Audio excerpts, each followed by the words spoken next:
Père, du Fils et du Saint-Esprit, un seul Dieu, Amen. La fête de la Pentecôte, première partie. Chers frères et sœurs, en introduction, l'Église copte célèbre chaque année 14 fêtes concernant notre Seigneur Jésus-Christ, dont 7 d'entre elles sont appelées fêtes majeures et les 7 autres fêtes mineures. Les 7 fêtes majeures de notre Seigneur sont Noël, la Théophanie, Transfiguration, Dimanche des Rameaux, Pâques, Ascension et Pentecôte. Quant aux 7 fêtes mineures de notre Seigneur, elles sont Annonciation, Circoncision, Présentation au Temple, Fuite en Égypte, Noces de Cana, Jeudi Saint et Dimanche de Thomas. Aujourd'hui, c'est le dimanche de la Pentecôte, 50 jours après Pâques, et à cette occasion, j'aimerais aborder le thème suivant. Le Saint-Esprit, esprit de force. L'extrait biblique de la Sainte Liturgie d'aujourd'hui se trouve dans l'Évangile, selon Saint Jean, chapitres 15 et 16. Le Christ dit à ses disciples, « Lorsque viendra le Paraclète, que je vous enverrai de la part du Père, l'Esprit de vérité qui vient du Père, il me rendra témoignage. Et vous aussi, vous rendrez témoignage parce que vous êtes avec moi depuis le commencement. » 1.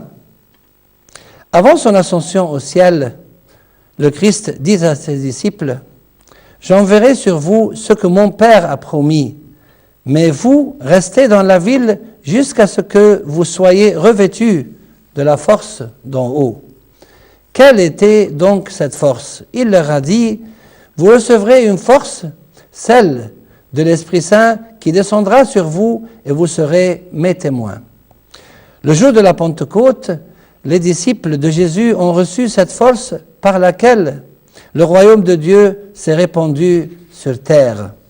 Concernant leur prédication, le livre des Actes des Apôtres nous dit « Avec beaucoup de force, les apôtres rendaient témoignage de la résurrection du Seigneur Jésus, et une grande grâce reposait sur eux tous. » Ainsi se sont réalisées les paroles de notre Seigneur aux apôtres. En vérité, je vous le dis, il en est d'ici présents qui ne goûteront pas à la mort avant d'avoir vu le royaume de Dieu venu avec puissance. En vérité, le règne de Dieu était venu avec force. Durant les 30 ans suivant la résurrection du Christ, la prédication des apôtres s'est répandue dans tous les pays de Juda et de la Samarie, puis à Antioche, Chypre, en Asie mineure, en Égypte, en Libye, en Grèce, en Italie et dans la plupart des pays de l'Orient. Les apôtres ont répandu la parole de Dieu sans craindre ni la mort, ni la prison, ni les coups de fouet, ni les menaces. Grâce à la force du Saint-Esprit, qui parlait à travers les apôtres de Jésus, leur prédication eut une grande influence, ainsi que les miracles et les prodiges que Dieu leur permit de réaliser. Cette force a beaucoup aidé à la diffusion de la foi. Voici quelques exemples. La prédication de saint Étienne, le premier diacre devant 3 synagogues, quelques membres de la synagogue dite des affranchis, de celle des Cyrénéens et de celle des Alexandrins, avec des Juifs de Cilicie et d'Asie, se mirent à discuter avec lui, mais ils ne pouvaient résister à sa sagesse et à l'esprit par lequel il parlait. Saint Paul dit à son propre sujet, « Et ma parole et ma prédication ne reposaient pas sur les discours persuasifs de la sagesse, mais sur une démonstration d'esprit et de puissance, afin que votre foi fût fondée non sur la sagesse des hommes, mais sur la puissance de Dieu. » Et c'est la raison pour laquelle saint Paul a réussi sa mission et a prêché la foi dans plusieurs pays.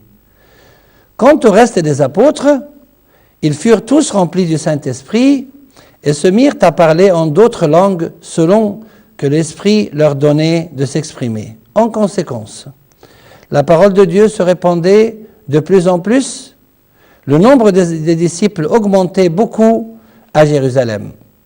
L'Église étaient en paix dans toute la Judée, la Galilée et la Samarie, s'édifiant et marchant dans la crainte du Seigneur, et elles s'accroissaient par l'assistance du Saint-Esprit.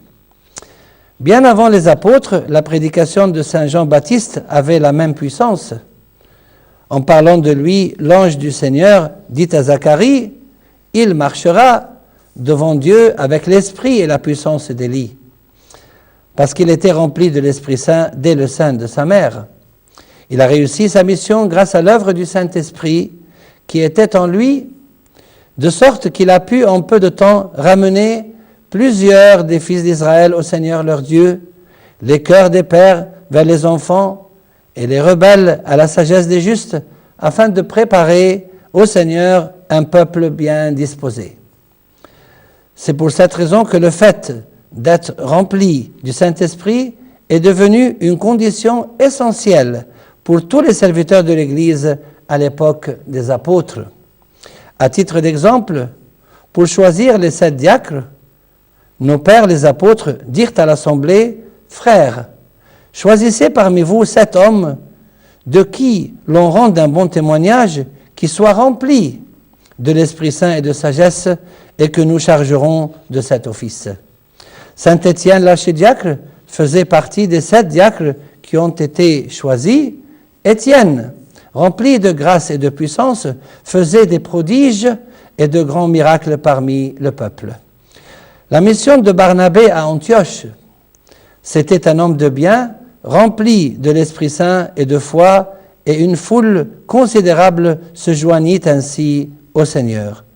Saint Pierre l'apôtre, même les apôtres qui furent remplis de l'Esprit Saint le jour de la Pentecôte, avaient besoin dans certaines occasions d'une force supplémentaire de la part de l'Esprit. Lorsque les chefs des Juifs et les anciens arrêtèrent Pierre et Jean, ils leur posèrent la question suivante. « Par quel pouvoir ou par quel nom avez-vous fait cela ?» Saint Pierre fut rempli de l'Esprit Saint pour leur répondre. C'est le Saint-Esprit qui œuvrait dans l'Église des apôtres et qui rendit cette dernière très puissante. La descente de l'Esprit Saint sur les apôtres constituait un changement radical et décisif dans la vie de l'Église. Les apôtres qui prirent peur lors de l'arrestation du Christ allèrent se cacher dans la chambre haute, mais le jour de la Pentecôte, ils reçurent de l'Esprit une force extraordinaire qui leur permit de prêcher et de confesser leur foi devant le monde entier. Cette force leur permit de confronter les philosophes, les différentes religions, les hérésies et les gouverneurs. Ils reçurent aussi une force qui les aida à prier, à supporter tout mal et à persévérer malgré les persécutions. Cependant, cette force d'action de l'Esprit Saint au sein de l'Église n'est pas apparue uniquement à l'époque des apôtres. On en trouve un exemple merveilleux au IVe siècle après Jésus-Christ et au début du Ve siècle. Cette force s'est manifestée dans 3 domaines différents. Dans la vie des martyrs, dans celle des héros de la foi et dans celle des premiers pères du désert. L'œuvre du Saint-Esprit dans la vie des martyrs s'est manifestée par leur force à confronter les empereurs et les gouverneurs, leur pouvoir à supporter des tourments multiples et en tout genre, et même leur joie face à la mort. Ils entonnaient des cantiques en route vers la prison ou les tribunaux. Parmi les célèbres martyrs, on compte Saint Georges, Saint Minas, Saint Théodore, Sainte Démiana et une multitude de martyrs. Quelle était cette force extraordinaire qui accompagnait ces martyrs, si ce n'est la force du Saint-Esprit? L'œuvre du Saint-Esprit dans la vie des héros de la foi durant les 3 premiers conciles œcuméniques. Il s'agit du concile de Nicée en l'an 325 après Jésus-Christ, de celui de Constantinople en l'an 381 et de celui d'Éphèse en l'an 431. Avec la force de l'Esprit Saint, ces héros ont pu défendre la foi chrétienne grâce à leur connaissance théologique, leur force de conviction et leur courage face aux hérétiques. Parmi ces héros, on compte saint Athanase l'apostolique, saint Basile le Grand, saint Grégoire le théologien, saint Cyril le pilier de la foi, ainsi qu'une grande foule d'autres héros en qui le Saint-Esprit œuvrait puissamment afin d'anéantir les hérésies. Sans la force et le soutien de l'Esprit de Dieu aux héros de la foi, la véritable foi de l'Église ne serait pas parvenue jusqu'à nous. L'œuvre du Saint-Esprit dans la vie des pères du désert. Il s'agit de la vie des moines, des ermites et des anachorètes qui ont vécu en ascète dans les déserts, les montagnes et les grottes. De cette époque, nous connaissons les pères du monachisme comme saint Antoine, le père de tous les moines, saint Macaire le Grand, saint Pacôme, le père des Cénobites, saint Pichoy, saint Chénouti, saint Moïse le Noir et une multitude de saints. À l'époque, de nombreux pèlerins sont venus du monde entier dans le but d'obtenir quelques paroles bénéfiques de la part de ces ascètes qui étaient inspirés par l'Esprit Saint. Ils souhaitaient également s'inspirer de ces pères qui vivaient une vie profondément spirituelle en communion totale avec l'Esprit Saint. À travers leur vie de sainteté, dans la plus grande simplicité, leurs méditations et leurs prières, ces pères ont su donner une image idéale de la vie monastique qui perdure jusqu'à maintenant. C'est grâce à l'œuvre merveilleuse du Saint-Esprit au IVe et Ve siècle que nous trouvons cette myriade de martyrs, de héros de la foi et de pères du désert. De cette génération, nous connaissons également saint Jean Chrysostome et ses exégèses, saint Éphrem le Syrien et ses poèmes, ainsi que saint Augustin et ses méditations. Notre problème actuel est que bon nombre de serviteurs de l'Église exercent leur mission de manière très dynamique et faisant preuve de beaucoup de connaissances au détriment de la force du Saint-Esprit. Ils se basent surtout sur leur intelligence ou des connaissances livresques et non pas sur l'Esprit Saint. Les paroles de notre Seigneur ne s'appliquent pas aux serviteurs qui comptent dans leur prédication sur leur sagesse des hommes au détriment de la force du Saint-Esprit, car le Seigneur a dit « Ce n'est pas vous qui parlerez, c'est l'Esprit de votre Père qui parlera en vous.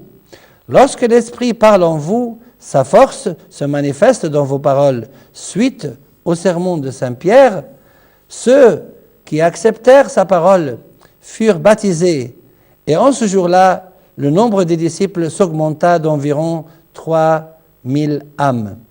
La force du Saint-Esprit se trouve aussi dans notre vie personnelle, car Dieu nous a créés à son image et à sa ressemblance et nous a donné son esprit, esprit de sagesse et d'intelligence, esprit de conseil et de force, esprit de connaissance et de crainte du Seigneur. L'Esprit Saint constitue une force essentielle dans nos combats contre le prince de ce monde, qui est le diable. Cette force ne connaît ni la peur ni l'angoisse. C'est la raison pour laquelle il faut laisser le Saint-Esprit agir en nous. À ce propos, saint Paul nous exhorte « N'attristez pas le Saint-Esprit de Dieu, n'éteignez pas l'Esprit. Finalement, ne vous attristez pas si vous n'avez pas la force du Saint-Esprit. » Écoutez ce que nous dit la Sainte Bible. « Mais ceux qui se confient au Seigneur renouvellent leur force. Ils déploient leurs ailes comme des aigles. Ils courent et ne se lassent point. Ils marchent et ne se fatiguent point. » Demandez donc au Seigneur qu'il vous accorde la force de son Esprit Saint, car il donne de la force à celui qui est fatigué et il augmente la vigueur de celui qui tombe en défaillance. En conservant la force du Saint-Esprit en nous, chacun d'entre nous peut chanter avec le psalmiste « Le Seigneur est ma force et le sujet de mes louanges, il fut pour moi le salut. » Finalement, fortifiez-vous dans le Seigneur et par sa force toute puissante. Pour conclure, chers frères et sœurs, notre Seigneur Jésus est capable de renouveler en nous son Esprit Saint. Demandons-lui le jour de la Pentecôte qu'il nous comble de la force du Saint-Esprit, et gloire à lui maintenant et pour les siècles des siècles. Amen.